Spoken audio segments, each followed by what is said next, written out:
That's filming and you are good.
Someone will remember us, I said, even in another time.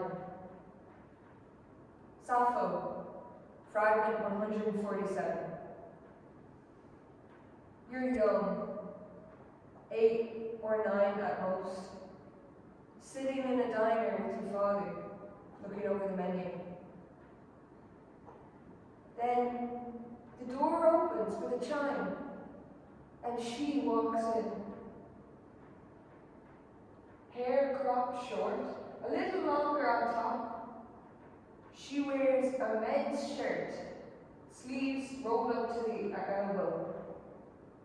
Thick denim jeans and steel-toe boots. A bundle of keys jangles against her hip. She's bringing a delivery from her truck. You didn't know that there were women like that. Women who wore men's clothes and had men's haircuts. She is everything that she shouldn't be. And she is so handsome for it. You stare far longer than you should. There's a pull, a twinge in your stomach, like a traveler in a foreign country who recognizes someone from home. Your dad recognizes her too. Is that what you want to look like? What else could you say? No. Her image sticks with you long after you've left the cafe. Deep in your insides, you still feel that twinge, pulling you where? You don't know. Maybe you've been lucky enough to experience something like that. Or maybe you haven't. Perhaps because your name isn't Alison Bechdel, and you didn't write about your experience in that comic Fun Home. This is a video essay about them. Those enigmatic truck drivers, the factory workers and aristocrats, those bull daggers and bull dykes, those he, she's and inverts, those tomboys and boy girls, those big, old, dirty lessers. This is a video about butches. Okay.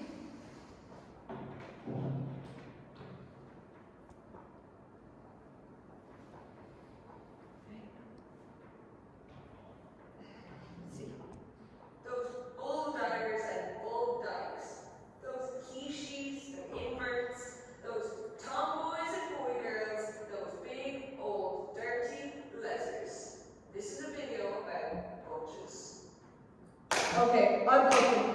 I'm cooking, alright, alright. Let's go.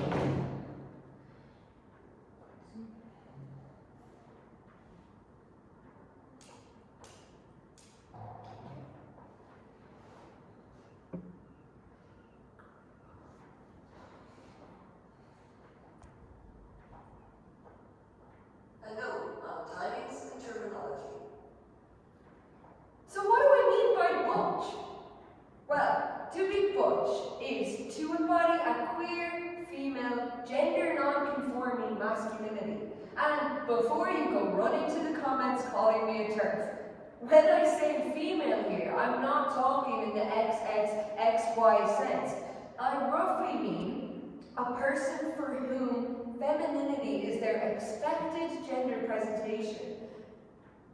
So then, where do we start? In court. Chapter 1. The female husband.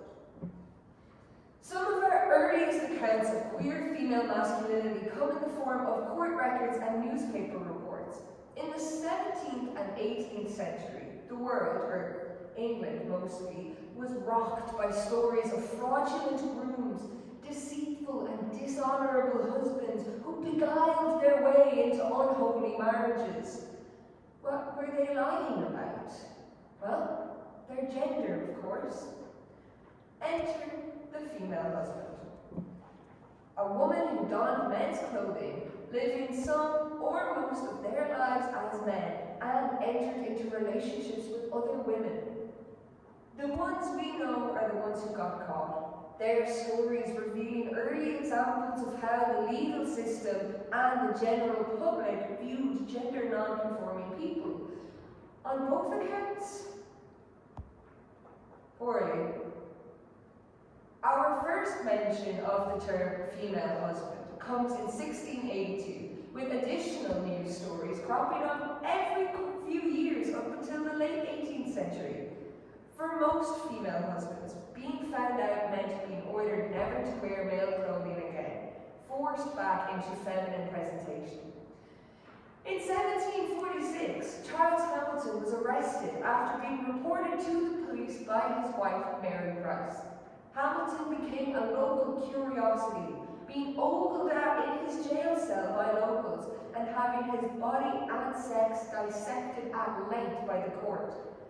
He was charged under the Vagrancy Act, with the court declaring that he or she, prisoner at the bar, is an uncommon, notorious cheat, and we, the court, do sentence her or him, whichever he or she may be, to be imprisoned 6 months, and during that time to be whipped in the towns of Taunton, Glastonbury, Wells, and Shepton Mallet.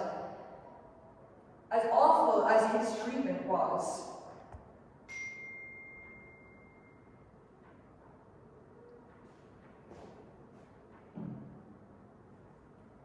Hey YD, just checking in. Hope the video essay thing is going well. I don't know if you saw the notifications in our group chat.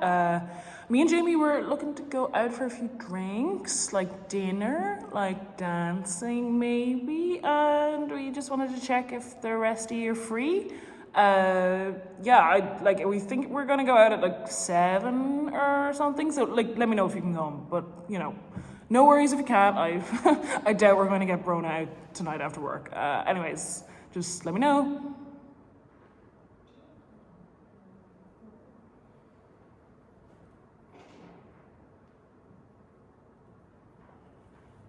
Hi Emma. The video essay is going really well actually, and I've put together what I think is a very sick montage for the opening, and I've got a little bit of editing to do, but I don't think it's going to take too long, to be fair. I think I'm actually working away on it pretty well. I don't think I'm going to be able to go out. I'm not sure if you said what time you said, but I don't think I'm going to be able to make it because I'm just going to keep working on this and try and get it done. Because it's not too far off. But please let me know when you're going out again, because I'll definitely come next time. Bye.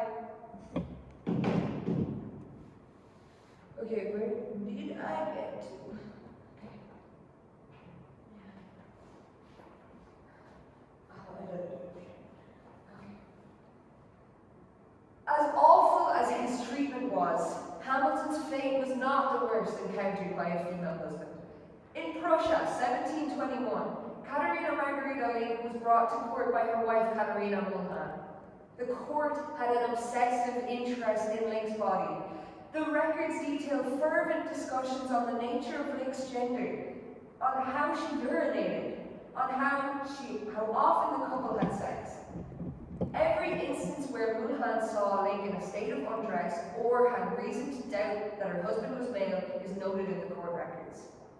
They culminate in an account of Lake being attacked by Mulhan's mother. It describes how she attacked her, took her sword, ripped open her pants, examined her, and discovered that she was indeed not a man, but a woman. They also tore off the leather-covered horn through which she urinated and which she had kept fastened against her nude body. When the defendant had nevertheless insisted that she was a man, they had spread open her vulva and found not the slightest sign of anything masculine. For her transgressions against gender and sexuality, Lake was charged with sodomy and was executed, serving as an abominable example to others. After her body was burned. If there's anything to be taken from these stories, perhaps it is that there is something innate to butchness, to one's sense of gender and self, as surely no one would risk such punishment, such public ridicule, unless the cost of repression were equally severe. Interlude. A brief exploration of butch fashion subcultures. Historically, butch fashion has always run very closely alongside the men's fashion trends of the time. In the 90s, lumberjacks and lesbians alike were sporting the flannel. Strong, rugged, earthy, authentic. The flannel alluded to the butch's ability to work with her hands.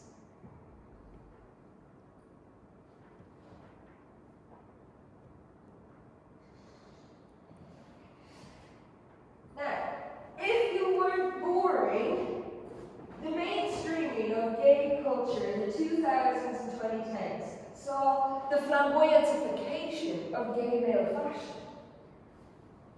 And with that, it opened the doors. Knock, knock. Who's there? Oh, the faggy butch. The faggy butch is about accessing femininity through a gay man's masculinity. The faggy butch was born into womanhood and walked through masculinity and maleness to reach their version of a safe and comfortable femininity. To put it in terms you gays can understand, picture a club. The club is femininity. Your girlfriends have walked to the club in impossibly high heels and they didn't miss a step. You're at the club of femininity too, bitch. But you came in through the back door, dressed as a twink. You're in the bathroom with the drag queens and you are quite comfortable. Me, however, I have a favorite, the 50s butch. It's a clean white tee, blue denim Levi's, military boots, and a leather jacket slung over the shoulder. This was the uniform of the working class butch, the butch of Buffalo, New York. These butches had rules for everything.